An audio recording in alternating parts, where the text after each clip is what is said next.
Hi, I'm Dr. Rajani. Thanks for joining me today. I'm talking about the #1 vitamin for your skin. Now, we've known about the glow-worthy benefits of vitamin C and vitamin A derivatives for a while now. You hear about them all the time, and I talk about them on this channel as well. However, vitamin B3, it's also known as niacinamide, that will become important in a moment, is a powerhouse when it comes to turbocharged brightening and tightening benefits. The best word to describe it is really restorative. People love not only to prevent the signs of aging, but also restore, because some people have missed the boat on it. They're trying to reverse the signs of aging, and this one can work. There's one big mistake and one huge problem with niacinamide, and I'll reveal it exactly in this short clip today. I'll also tell you what to use and exactly how to use it. There's always more information below.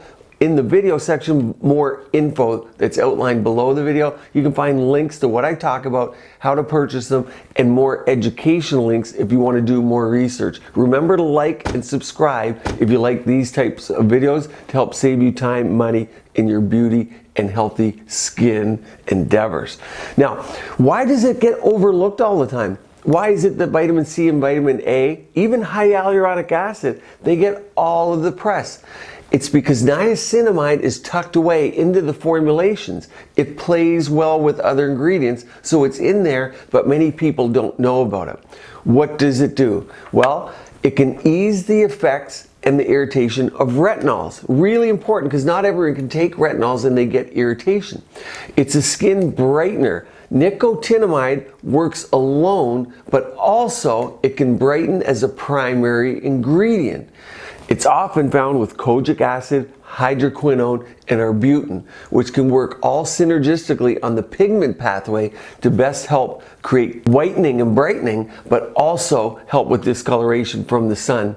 It helps restore cellular energy, repairing damaged DNA, and it reduces the immunosuppressive effects of sun-induced UV rays that we speak about here.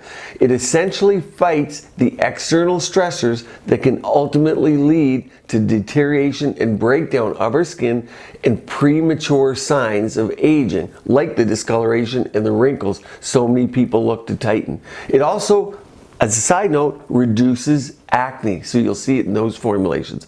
Now, one huge problem, our bodies don't produce it on their own. It's an essential water-soluble vitamin. Therefore, if we want to get it and reap the brightening and tightening benefits of it, it needs to be ingested by way of a supplement, or it can be applied topically. One big mistake, when we're thinking about skin benefits of vitamin B3, we're referring to a specific form of B3, an amide called nicotinamide. It's also known as niacinamide. Nicotinamide and niacinamide versus nicotinic acid. That's the common misconception when it comes to B3 and all of its multiple monikers. Nicotinamide is a specific amide, a particular chemical structure of B3. It's not niacin, the acid form of the vitamin. Niacin is much more easily found at the drugstore, and it can have the side effect of redness. So if you're getting flushing or redness, that might be the problem.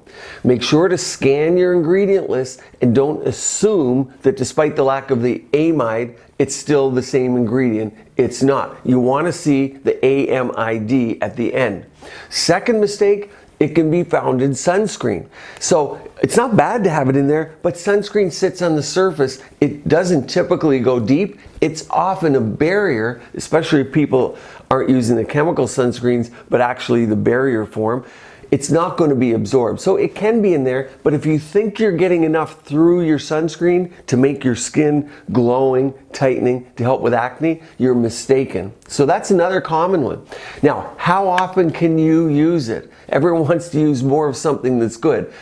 You can use it in both the morning and the evening. I even recommend it for sensitive skin patients. It usually doesn't cause any irritation. People with rosacea and eczema, they still do good with it. What about the concentration? 1 to 2% is a good concentration. As you go higher, you can get side effects, but more importantly, it's unnecessary.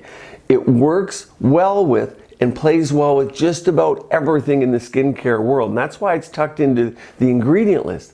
When using B3, it's good to combine it with other stable and powerful antioxidants because it's an opportunity to, like I say, have it tucked into other ingredients. It's not going to degrade it or make them less effective.